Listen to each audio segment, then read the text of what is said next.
Ladies and gentlemen, welcome to the Warriors Corner for the presentation on driving capabilities to the warfighter. Today's speakers will be Brigadier General Brian Gibson, Director, Air and Missile Defense CFT, and Mr. Darrel Coleban, Deputy Program Executive Officer for Missiles and Space. As a reminder, during the question and answer portion, please wait until you have the microphone in your hand before asking your question. And also, so for everyone's awareness, there are links to archive presentations from the Warriors Corner at the black table in the rear.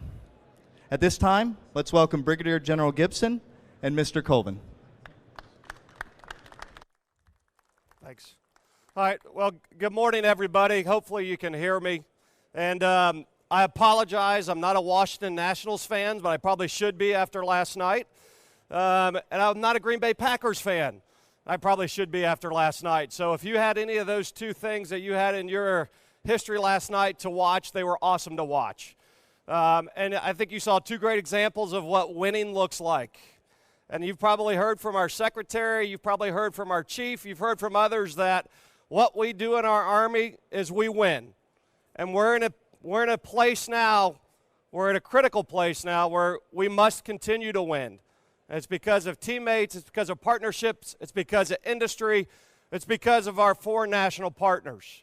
My partner to my left, my battle buddy, is Mr. Darrel Coleban. His boss, Major General Rash, unfortunately couldn't be here this week.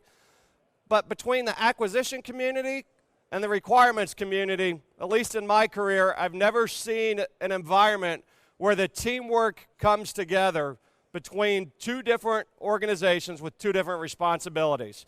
So you're going to hear equally from Darrel here in a little while also from the acquisition perspective of what we do. It's a privilege to be here. I'm the Air Defense Cross-Functional Team Lead. Some of you I've met, some of you I haven't. I look forward to your questions at the end of this as we spend a little time together first in the chute this morning to talk about what's on the horizon for air defense. So before I get into the briefing, I think there's three important things that matter to air defense to allow the Army to win. Three things. And if the air defense community doesn't achieve these three things, our Army doesn't succeed in the future. The first thing is it's to protect our maneuver forces. And you've probably seen over here on the floor our most recent short-range air defense vehicle that we are bringing to bear in capability, the Intermediate Interim Maneuver SHORAD vehicle. The second priority that matters to us to win is that we have to protect the fixed and semi-fixed assets above the maneuver formations. Think about Corps and Division headquarters. Think about logistics locations. Think about critical locations on the battlefield, whether they be river crossings, whether they be other locations that matter to allow the maneuver to occur. We have to equally protect those locations to win.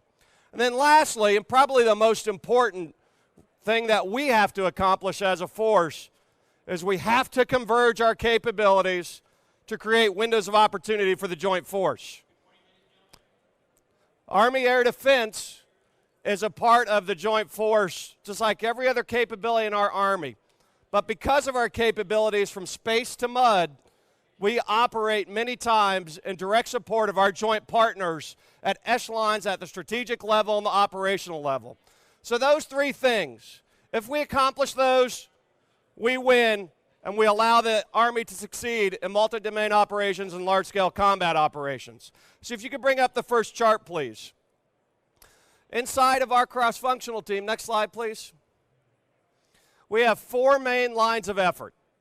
And those three things I told you a few minutes ago about what matters for winning for Army Air Defense are embedded in these four lines of effort. And those four lines of effort span mission command or command and control for air defense. They span some maneuver formations and capabilities. They span capabilities that allow the maneuver to occur. And they span new sensors. So those four things are in priority order for us as an air defense force and us for our Army. Our mission command capability in the future can no longer be 1, 2, 3 different types of mission command platforms. It has to be the same platform, it has to be the same capability, and it has to be across the breadth and depth of the battlefield to allow us to converge.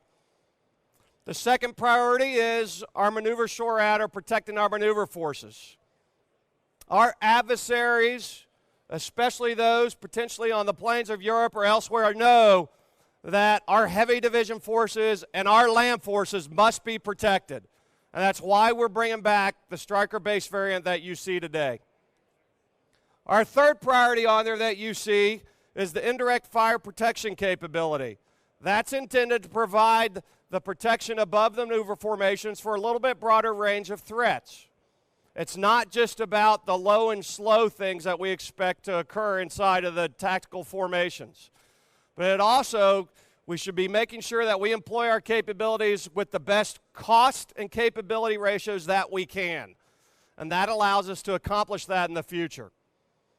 The fourth priority in order is our replacement radar for Patriot.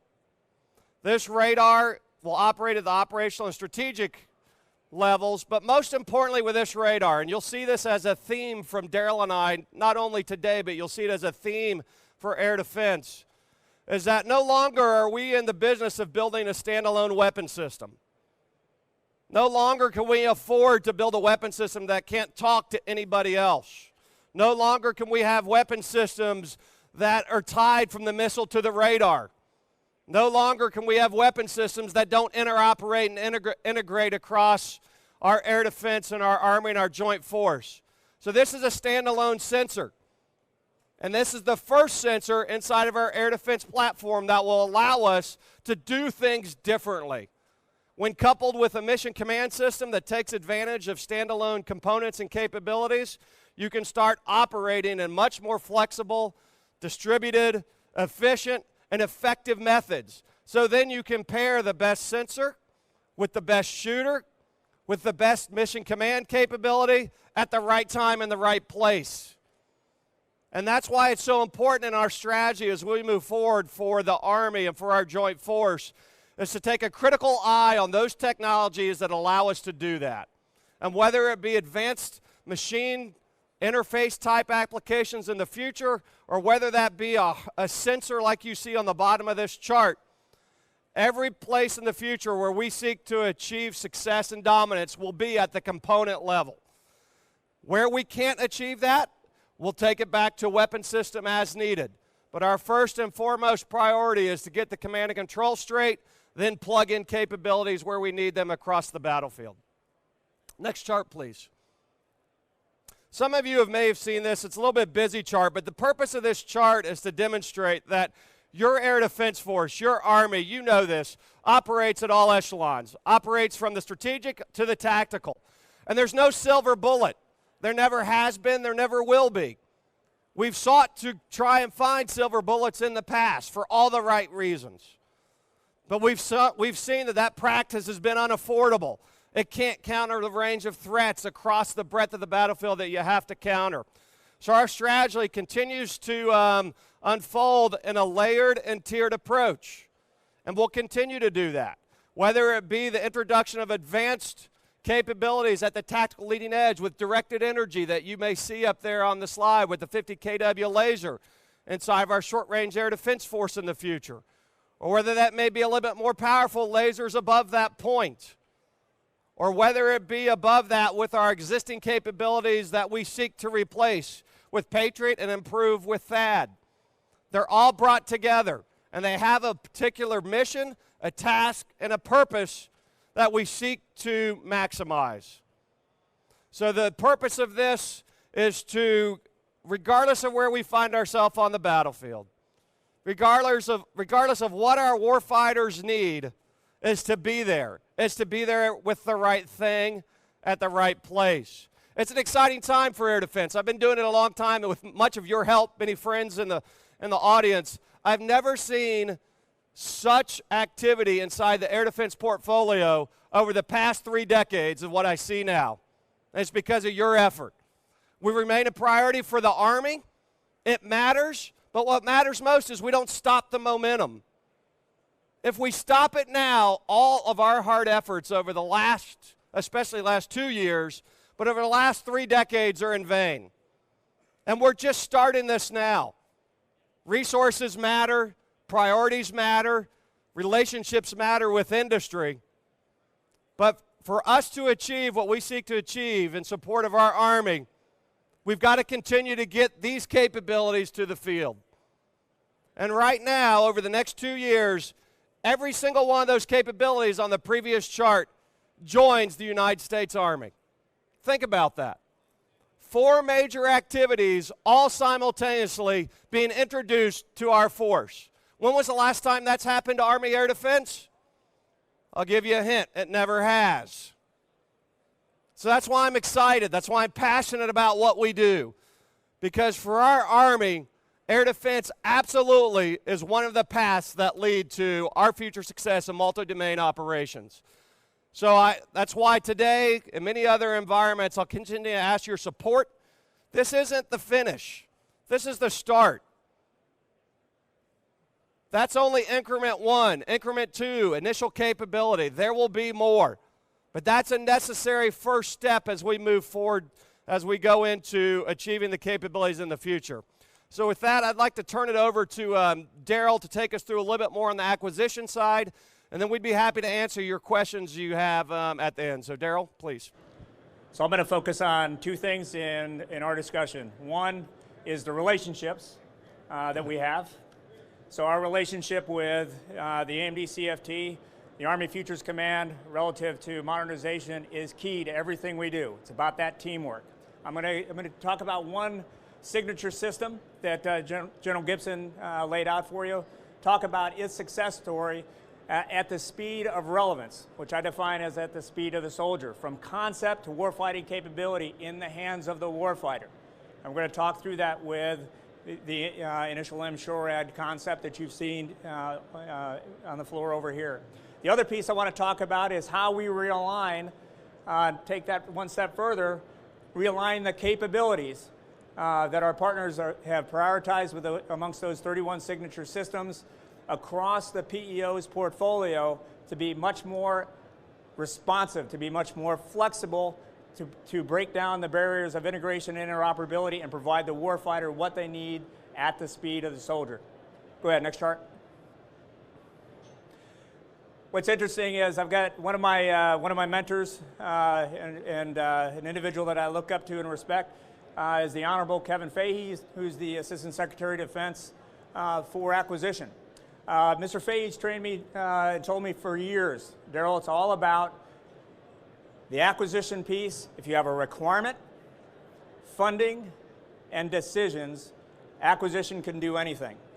One of the things that our relationship and the teamwork between the AMD CFT and the other CFTs that we work with has borne out is we take those 3 requirements, funding, and decisions, and through the teamwork with our supporting element through the CFTs, we have direct access up to the Army senior leadership for quick determination and approval of the requirements, for quick decisions on the funding, and quick decisions on that's the operational requirement, that's the capability we want out in the field. The MSHORAD is one of the acceleration success stories that we share. February of 2017 was when this was really born, talking about who can build this. We had a requirement, a gap identified by our AMD CFT that said we need solutions quickly to close this gap for our maneuver forces. Sources sought issued in February of 2017.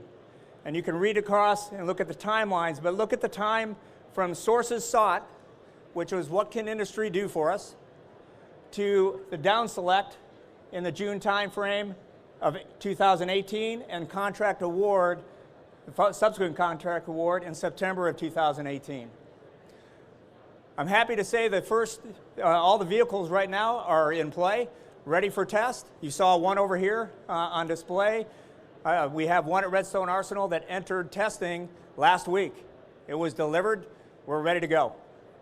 So think about that from the speed of relevance, from the sources sought all the way through delivery of the system, just over 2 years. that is very fast for a major weapon system like the IM SHORAD.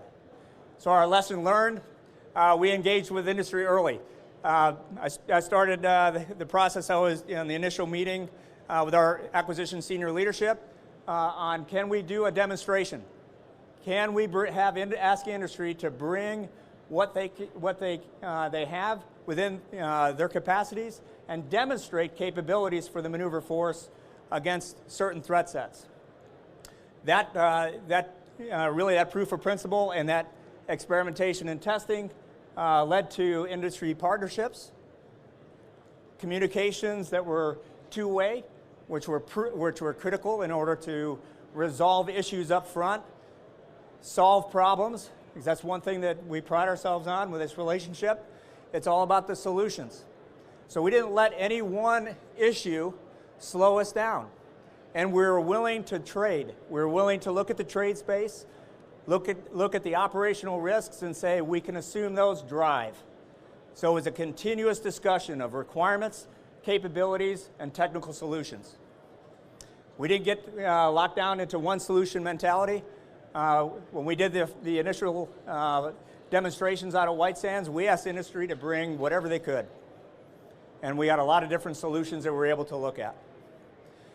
Leveraging the existing systems in the Army inventory allowed us to focus very quickly on not getting bogged down in brand new developments, but looking at the means to integrate existing capabilities, which resulted in the IM SHORAD platforms that you see on the floor here and those that are already into test. So taking this one step further, this is an acquisition success story really tied to the teamwork established between the requirements, the funding, and the decisions. I can't harp on that anymore. That is an extremely important element of everything that we're doing today. So we took that one step forward and we said, what about alignment of capabilities, which you saw the four priorities that General Gibson laid out. How do we align those within the portfolio today within our program executive office? Can you go to the next chart? So today, I know this is kind of hard to read, but within the PEO Missiles and Space portfolio today, just over 34 programs perfectly aligned within the centers of excellence that they support, whether it's the Fire Center of Excellence at Fort Sill, Maneuver at Fort Benning, Aviation at Fort Rucker, or Air Defense and Space at Redstone Arsenal with Space and Missile Defense Command. Each of the centers of excellence, with the requirements that they're asking the programs to fulfill, the programs are doing very well. The challenge that we looked at was how do we align the portfolio today to better meet the requirements for multi-domain operations. So our focus was, as we're set up today, are we integrated and are we interoperable? Two key elements that the AFC and modernization require in order to fight and win in a multi-domain battle. Next chart. So we looked at, are we really optimized for success? General Gibson made mention, and I'm going to focus on the fire control solution. What we did is we mapped out our portfolio and the capabilities across the multi-domain battle. From where we are today in compete, through our anti-access and area denial mission set to defeat that threat, to penetrate it, disintegrate it, find areas of weakness and gaps, and then allow our maneuver forces to exploit it and defeat on the objective to put us back into a recompete posture with our near-peer adversaries. So what we did is we looked at, for example, Mission Command. Fire Control Solutions were really being satisfied by 3 different project management offices. All were working different Mission Command elements. Our radars and sensors were being worked by 3 different project offices, as you see on the top. What that meant was, as the requirements were coming in from the centers of excellence, they were being flowed down into our project offices to be addressed and for material solutions. But from an efficiency perspective, we weren't leveraging the key technologies across the industrial base to get at the best solution possible. So what we did is we said, what is the best way to align across the portfolio relative to multi-domain operations. Go to the next chart.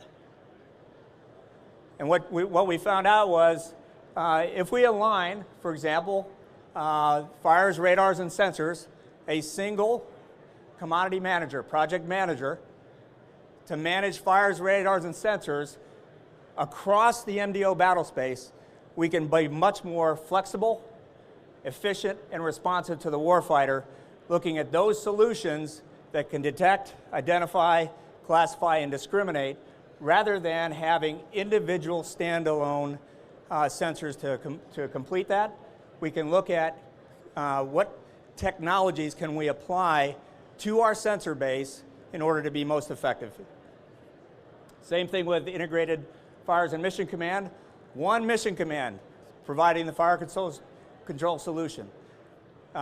Converging, aligning those capabilities into one architecture to be very efficient across all things integrated air missile defense, to allow now components, to allow a sensor to be pulled into that architecture, to allow an AMD fires interceptor and launcher to be pulled into that architecture, to allow for defensive or offensive fires capabilities.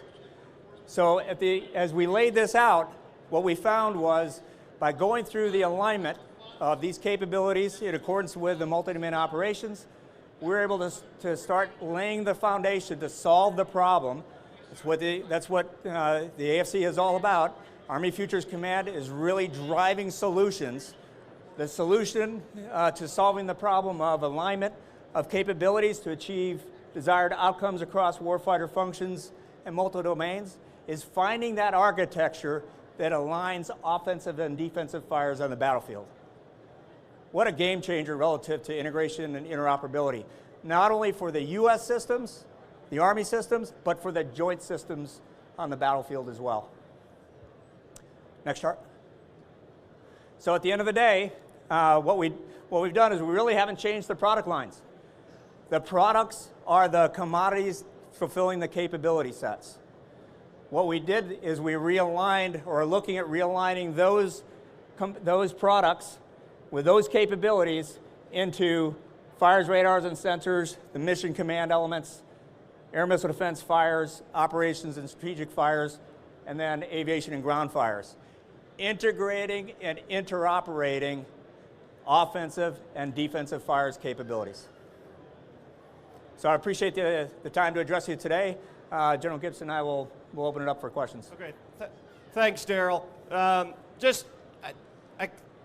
I know the questions come, so what really's changed, Army, right? What really are you doing? Are you just changing organizations? Are you just trying to build things faster? Yes, yes, yes, yes, yes, and more yes to the end of that. We are absolutely doing all of that with an eye on getting past our overmatch that we see today. And we know it takes all of that. We know it takes changed organizations inside of the acquisition community. We know it takes different requirements, processing timelines from the user community. We know it takes different ability to speed things at something less than the gold-plated 100% standard and be that good enough to incrementally upgrade it later. But none of this is possible without people. And none of it's possible without the relationships that hopefully you've seen today that is demonstrated. First of all, we're on the same team and we're on the same message. But more importantly, we're on the same future and we're striving to achieve the same thing. And with your help from industry, from our partners, we will. But as I said it earlier, this is the beginning, not the end. 18 months from requirement to a piece of metal on a floor is awesome. But that's only the awesome first step. We've got more in front of us. It's an exciting time for air defense. And I think over the next 2 to 4 years, you'll see the greatest change inside of this branch and inside of our capabilities that you've ever seen in the history of the United States Army Air Defense Corps. And it's interesting, in 1968, Air Defense split from the Field Artillery Corps 50 years ago. And we find ourselves today talking about offensive and defensive fires integration 50 years later. But that's what's upon us. That's our future. we look forward to whatever questions you may have, please.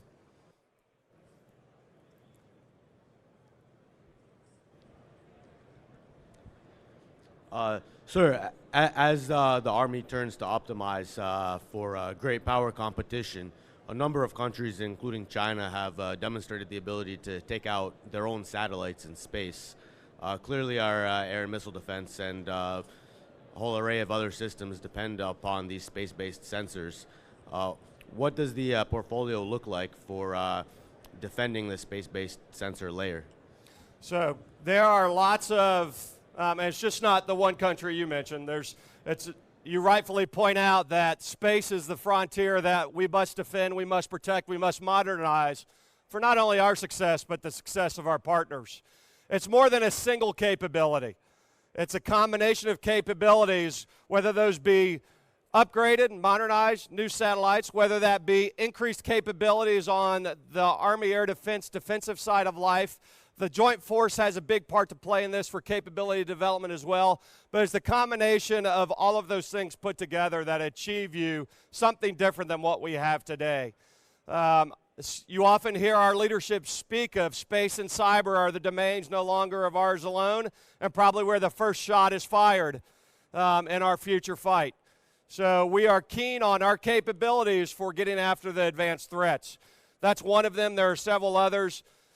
But you just can't develop a missile normally to solve one piece of an advanced threat. You normally just can't develop a sensor to handle one piece of the threat. You normally can't develop one mission command application to handle a piece of that. It is everything brought together, converged in support of what we do to get after the defense of that threat. You have anything to add on yours, Darrel? So on the requirements piece, General Gibson hit it pretty well. When you look at how, as you start aligning capabilities, okay, it's about how you're allocating those requirements. So in the past, as requirements came down, we'd go to a specific project office and we'd ask for a solution, okay? At the end of the day, what we're finding is by looking at what problem we're trying to solve, what capability we're asked to address, the requirements that we need to satisfy don't necessarily mean we go to a single system and say do it all. We're looking across the spectrum for the Army systems, as you see them here in components, as well as the joint capabilities in order to solve those problems, which really get at addressing the threat that you're talking about. Whoop. Thank you. Any other questions?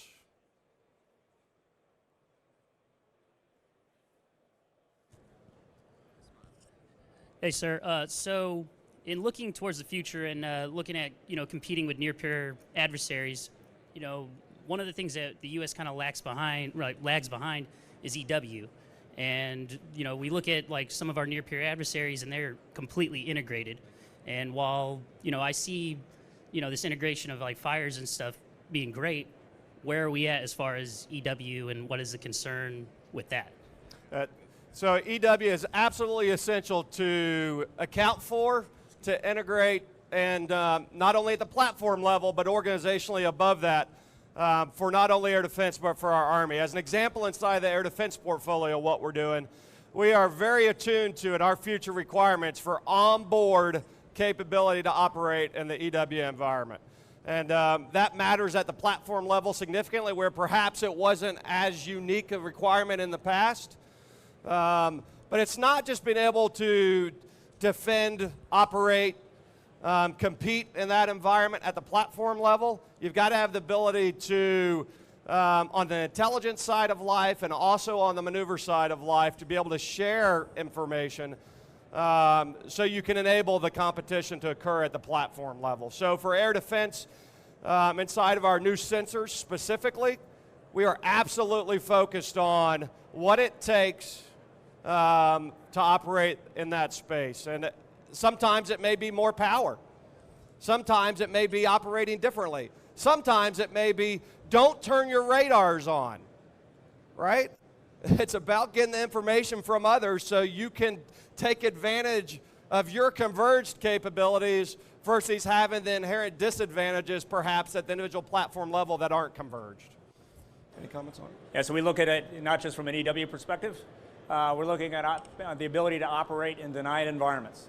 to include cyber, EW, and Assure PNT. So we have amongst the cross-functional teams that we work very closely with, the Assured Position Navigation and Timing team, led by Mr. Willie Nelson, who's that CFT director. We work very closely with him as well, relative to being able to survive in those operationally denied environments so they can fight through it, as we've described with relative to the multi-domain operations, from compete all the way through to get back to a recompetitive mode. So it's all of the above. And if I could just highlight what Darrel said, that's an important point, right? All of us, when we create new organizations, there's a tendency, human nature, to allow stovepipes to occur when you create those. That is absolutely not what occurs inside of at least the cross CFTs and across our Army. We're intentional about it. Our leadership is intentional about it. We have hooks and ties to our capabilities being developed that are dependent to converge across all the different capabilities. So it's an important point to re-highlight. That teamwork just doesn't go lateral between the acquisition community and the CFT for each of our portfolios. It's across our Army if we're going to win this thing. And it's those 31 signature systems you've heard our leadership talk about where our primary focus is. Good, thanks. Any other questions? General, thank you very much. I appreciate your capability-based realignment. That's no small accomplishment already. Would you, either of you gentlemen, care to comment a little bit about the interrelationship between the PEO and the Missile Defense Agency as an example, now that you're aligned by capabilities? Yeah, I'll turn it over to, thank you, I'll turn it over to Darrel here to answer the remainder of this. I just offer a couple things first. What Missile Defense Agency does on behalf of the Department of Defense is essential. And for our Army, many of you know, oftentimes those are capabilities that get developed and then at times are transitioned to services at the appropriate time and at the appropriate level with resources. But without an organization at OSD level, it then becomes a service opportunity or a service problem to try and replicate the power that OSD can bring through the Missile Defense Agency for our strategic capabilities. And quite frankly, our most advanced threats that we're trying to counter in the future, we can't do it alone, and it has to be done with their help. So they're absolutely essential as a teammate in the DoD environment, and it's a pretty close relationship. It hasn't changed. But Darrel, if you want to comment on the relationship any further? If you could go back one chart. So with respect to our relationship with Missile Defense Agency, you can't discount the relationship with Space and Missile Defense Command as well. Having those three elements, and we're being centrally located at Redstone Arsenal, our external stakeholders are within arm's reach. So we spend a good portion of our time not only working with the Army Futures Command and their related cross-functional teams. We spend a lot of time working with Missile Defense Agency and Space and Missile Defense Command to get down from the warfighter, from the operational and tactical, all the way to the strategic. So as you look at the MDO capabilities, they apply across the battle space to include Missile Defense Agency. So as we think through fires, radar sensors, the Integrated Mission Command, fires, we're very eager and we stay connected to what the capabilities Missile Defense Agency brings from a homeland defense perspective, from THAAD, from Aegis, because all of those are ISR assets, all of those are mission command elements that feed into Integrated Mission Command in order to be able to have a single integrated air picture and to be able to fight with our IMD fires to take out the smallest Group 1 UASs and commercial systems that are out there, out to the tactical ballistic missiles and higher that are coming over the horizon. So very close and direct relationship, not only between the CFTs and the AFC, but as well with Space and Missile Defense Command, and Missile Defense Agency. Yeah, it's really a triangle of equality. Equality gives different people different opinions, but at the end of the day, it's about the relationship in that triangle where most of these capabilities either develop, transition, or reside, and then we field to the force. So they're an equal partner, and just like SMDC, as Darrel talked about, can't be done without any of those partners together. Thank you very much. Closer ties to the warfighter. Yes, sir. Yep. Okay. Any other questions? Hey, good morning. Fred Fagan with White Space Innovations. I was just curious about the directed energy portion of the intermediate or interim maneuver SHORAD vehicle, and I guess what is the biggest concern you have technically, contractually? What are you afraid of regarding getting that capability fielded and in the soldiers' hands? Thank you. Yeah. So I'm not afraid of anything. Somebody else said that. I'm not sure who, but we have to get new capabilities as soon as we can to the field. It's a reality. Our overmatch dictates it. Our environment dictates it. Directed energy is one of those. Lasers, as a subset of directed energy, is really at the tip of where we're trying to go right now. There are other capabilities in there. Lasers for years, with all of us in this room, probably could say everybody's been talking about lasers for decades, right? And whether that was inside of the Army or it was inside of the Joint Force, we've been talking about it. We're at the point we're not talking, we're doing. And over the next couple years, we remain committed to get a laser on that platform at the 50 kW level. Physics gets a vote, right? Size, weight, and power always matter. It's the trade-off between those three. But I know what failure looks like. Failure looks like not putting it on one vehicle and then having another support vehicle with it to make it work. Failure looks like it's less than the power you need to take down the threats you're trying to counter. I also know what success looks like. Success is not only the reverse of that, but it's upping the power based on that capability to counter a broader range of threats above just that platform. And there's other capabilities I know many of you are very familiar with, not only inside the air defense portfolio, but inside of the broader portfolio we seek to achieve and bring lasers to the battlefield. I'm very excited about it in this portfolio. It won't replace one-for-one any of our effectors we have today. But it will certainly be a game changer should we achieve the technology that is promised to allow us to have a choice and to have a different choice, whether it be cost and capability against an increasing range of threats. Darrel. So when I first started, I talked about the speed of relevance and the speed to the soldier. This is a great example. So with the directed energy systems, we're working very closely with the Rapid Capabilities and Critical Technology Office led by Lieutenant General Thurgood and his team. At the PEO level, we have transition teams embedded, operationally controlled by the RCCTO in their team, and they do two functions. One, they're assisting with the development of that system and fielding of that system to the Army.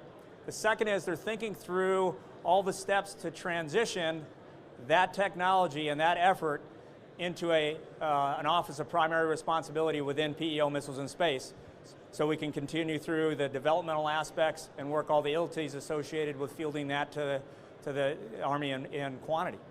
So it's another element of that relationship where we've really done a good job of thinking through from the concept all the way through the material solution in the hands of the warfighter and all the DOTLM PFP domains associated with doctrine, organizational training, logistics, et cetera, to make that a reality within our Army. You asked about what are we most afraid of? I think that fear's gone. The fear used to be, what are we doing? Now we're doing. We've got an RCCTO in place. We've got transition teams working directly with them. We're ready to accept that technology and transition it into a program of record and drive that into the hands of the soldiers.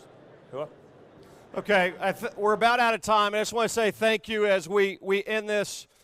Your relationship matters. Hopefully you've heard that not only inside of our Army but across our Joint Force, it's a partnership that gets us to success. Winning matters. Inside of this portfolio, you're seeing it over the next couple years all come together at the same time. And it's an exciting time to be a soldier, an exciting time to be an air defender. And we look forward to our continued discussions with each of you. Thank you. Have a great day. Thank you.